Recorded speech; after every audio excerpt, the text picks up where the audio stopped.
ಎಲ್ಲ ನನ್ನ ರೈತ ಬಾಂಧವರಿಗೆ ಉದಯ್ ಕುಮಾರ್ ಪಾಟೀಲ್ ಮಾಡುವ ನಮಸ್ಕಾರಗಳು.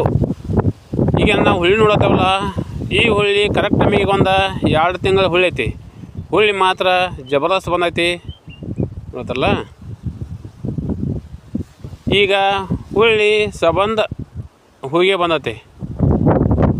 ಈ ಸದ್ಯ ನಾವು ಈ ನಮ್ಮ ಸೋಯಾ ಅವರಿಗೆ ರೋಗ ಬೀಳಬಾರ್ದಪ್ಪ ಅಂತಂತಂದ್ರೆ ನಾವು ಯಾವ ಔಷಧ ಹೊಡಿಬೇಕಂತ ಕ್ಯಾರ ನಾನು ರೈತ ಮಿತ್ರರಿಗೆ ನಾನು ಇವತ್ತಿನ ದಿವಸ ಹೇಳ್ತಾನೆ.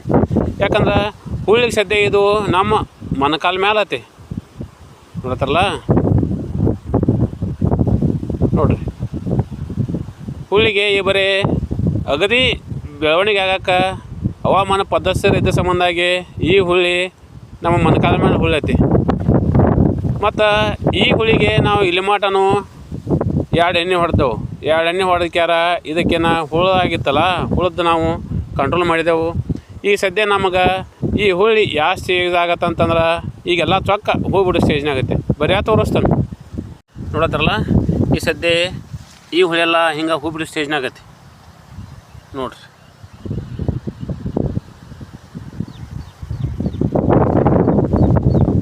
ನೋಡ್ತಾರಲ್ಲ, ಈ ಸದ್ಯ ನಾವು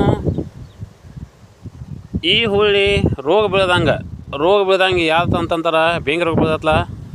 ಬೆಂಕಿ ರೋಗ ಬೀಳ್ದಂಗೆ ಇದಕ್ಕೆ ನಾವು ಔಷಧನ ಯಾವ್ದನ್ನು ಹೊಡಿಬೇಕಪ್ಪ ಅಂತಂತಂದ್ರೆ ಈಗ ಸದ್ಯ ನಾವು ಇದಕ್ಕೆ ಪಾಲಿಕ್ಯೂರ್ ಹೊಡಿಬೇಕು. ಪಾಲಿಕ್ಯೂರ್ ಏನಾಕತ್ತಂತಂದ್ರೆ ಇದು ಬೆಂಕಿ ರೋಗ ನಿರ್ಮೂಲನೆ ಮಾಡ್ತೈತಿ.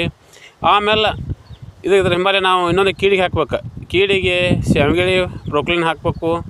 ಆಮೇಲೆ ಇನ್ನೊಂದು ಯಾವುದು ಅಂತಂತಂದ್ರೆ ಇದಕ್ಕೆ ನಾವು ಪೋಷಕಾಂಶ ಕೊಡುವಂಥ ಟಾನಿಕ್ ಆಗಲಿ, ಆಮೇಲೆ 19-19 ಅತ್ಲ ಇದನ್ನು ನಾವು ಸಿಂಪರಣೆ ಮಾಡಿದೆವು ಅಂತಂತಂದ್ರೆ ಈಗ ನಾನು ಆಗಲೇ ಔಷಧ ಹೇಳಿದ್ನಿ. ಆ ಔಷಧ ನಾವು ಅಡ್ವಾನ್ಸ್ ನಮಗೆ ನಾವು ಈ ಸೋಯಾಬೀನ್ಗೆ ನಾವು ಸ್ಪ್ರೇ ಮಾಡಿದೆವು ಅಂತಂತಂದ್ರೆ ಈಗ ನಾಳೆ ಬರೋ ರೋಗ ಅತ್ಲ ಬೆಂಕಿ ರೋಗ. ಆ ಬೆಂಕಿ ರೋಗ ಇದರ ಸನೇಕ ಸಮಲ ಹಾಯಿಲ್ಲ ಅಂತ ಹೇಳ್ಯಾರ ನನ್ನ ರೈತ ಮಿತ್ರರಿಗೆ ನಾನು ಹೇಳ್ತೇನೆ.